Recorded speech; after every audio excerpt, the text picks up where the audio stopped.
Hello everyone, welcome back to Sara Stories. We are doing the 17 SDG Stories series and we are nearing the end. We are on SDG Life Underwater. This is a very important SDG because we are really tampering with the life that is under the oceans, under the seas, rivers, because of the way we are using our planet.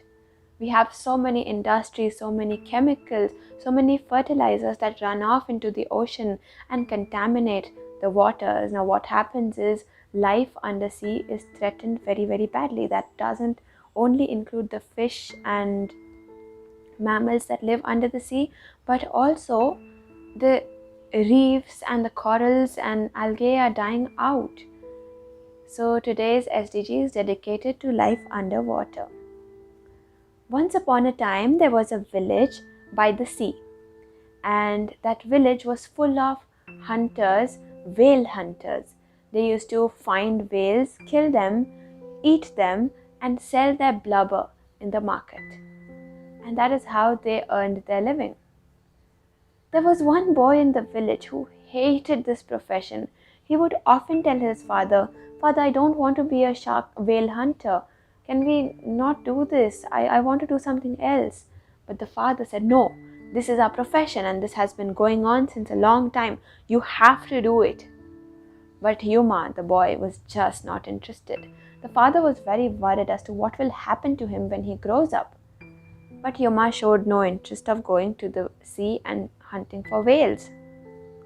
One day, as Yuma was walking around on the beach, he loved walking on the beach, he looked around and he saw something that left him stunned. He went close. There was a huge whale who was pushed out when the tide had come in, and when the tide went out, the whale stayed out. It could not go back. Now Yuma looked at that and said, "Oh, the whale, it must be feeling so hot. The sun is scorching. I must do something." He ran home quickly and he got a pail, a bucket. And every time he would go to the sea, he would come and put it on the whale's hot burning skin.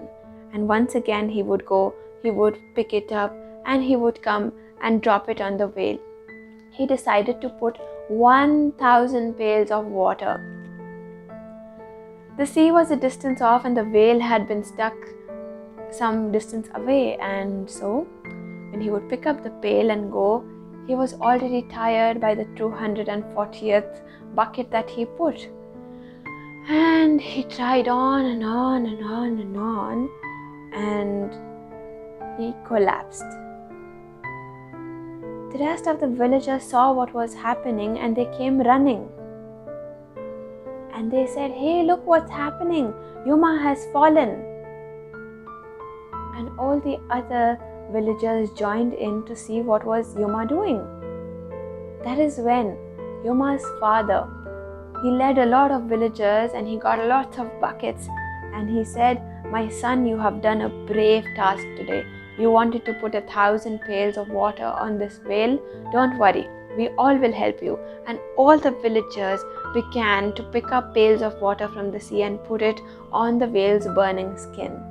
And finally, when the high tide came back, the villagers helped in pushing the whale forward into the sea, and finally the whale went back home. So this story is called The 1,000 Pails of Water, and it is from Tinkle Digest, and it's a wonderful tale about how one boy wanted to make a difference. It's very similar to the making of the 1,000 crane stories for Peace Day. And here we had 1,000 pails of water for a whale who was burning in the hot sun. So we all can take small steps to ensure that we save life underwater. Let's not waste things that would run off, end up into water in the rivers, seas, oceans. Let's not litter around rivers or ponds. Let's plant a lot of trees so that the lake and water bodies are sustained and they don't run off. And we can do a lot like this. And if you can definitely help in bigger things, one should. Otherwise, we all can take our small steps and contribute to a better future and make this SDG, life underwater, safe for all animals and mammals and creatures who live underwater.